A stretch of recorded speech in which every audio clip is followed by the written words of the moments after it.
अच्छे लोगों के साथ हमेशा बुरा क्यों होता है? वहीं जो लोग बुरे कर्म करते हैं और अज्ञान की राह पर होते हैं, वो खुशहाल दिखते हैं। श्री कृष्ण ने इसका जवाब गीता में दिया है।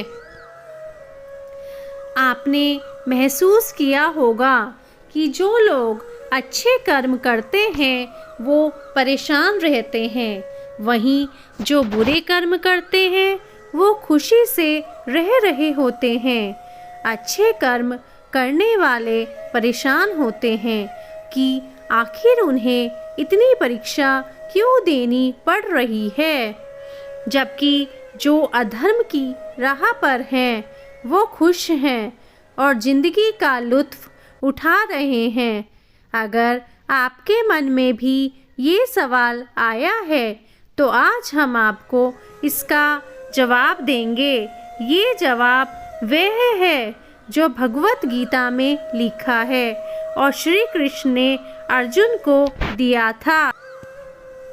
भगवत गीता में वर्णित कथा के अनुसार जब भी अर्जुन के मन में कोई दुविधा होती थी तो वो श्री कृष्ण के पास पहुंच जाते थे।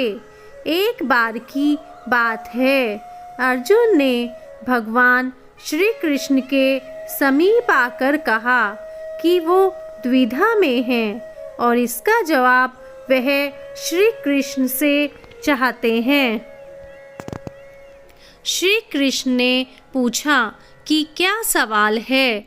अर्जुन ने कहा, मुझे यह जानना है कि अच्छे लोगों के साथ हमेशा बुरा ही क्यों होता है, वहीं बुरे लोग खुशहाल दिखते हैं।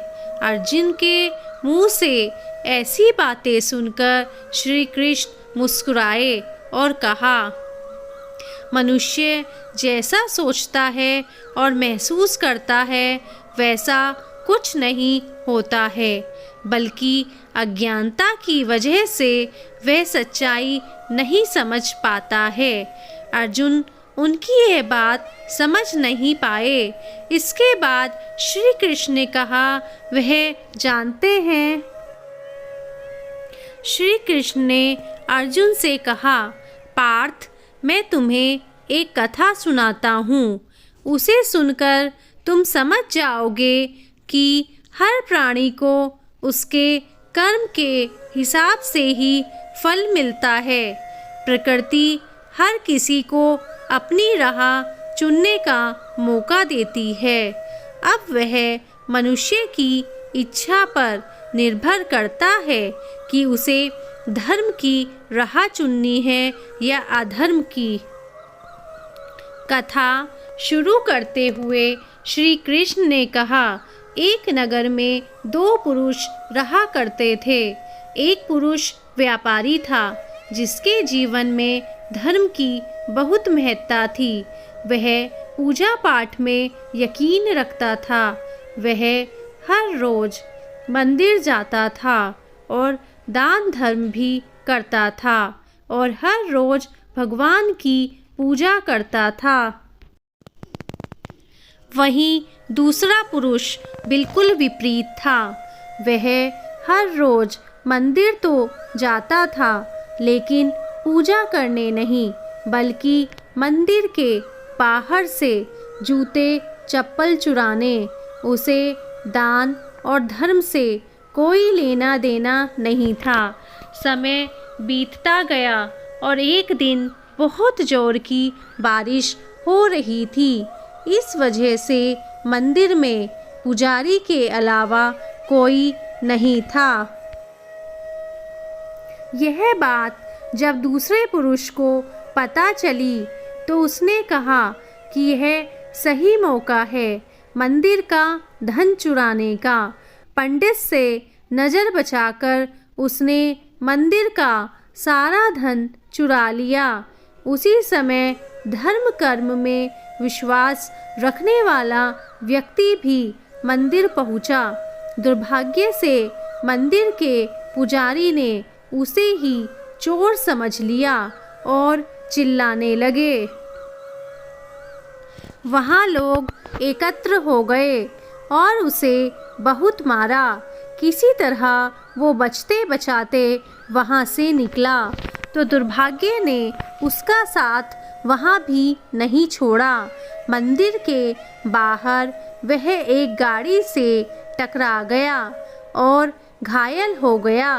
फिर वह व्यापारी लंगड़ाते हुए घर जाने लगा तो रास्ते में उसकी मुलाकात उस पुरुष से हुई जिसने मंदिर से धन चुराया था।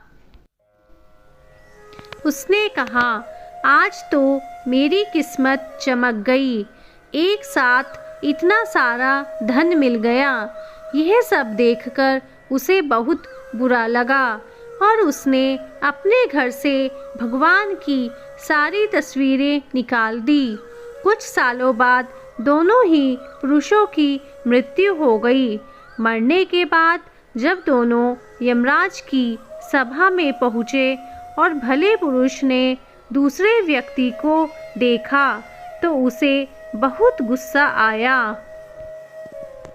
उसने क्रोधित होकर यमराज से पूछ ही लिया, मैं तो हमेशा अच्छे कर्म करता था, दान में विश्वास रखता था, उसके बदले जीवन भर मुझे अपमान और दर्द ही मिला और इस व्यक्ति को नोटों से भरी पोटली। आखिर ऐसा भेदभाव क्यों? इस पर यमराज ने कहा, पुत्र, तुम गलत समझ रहे हो। जिस दिन तुम्हारी गाड़ी से टक्कर हुई थी वह दिन तुम्हारे जीवन का आखिरी दिन था, परंतु तुम्हारे अच्छे कर्मों की वजह से तुम्हारी मौत सिर्फ एक छोटी सी चोट में बदल गई। तुम इस दुष्ट व्यक्ति के बारे में जानना चाहते हो।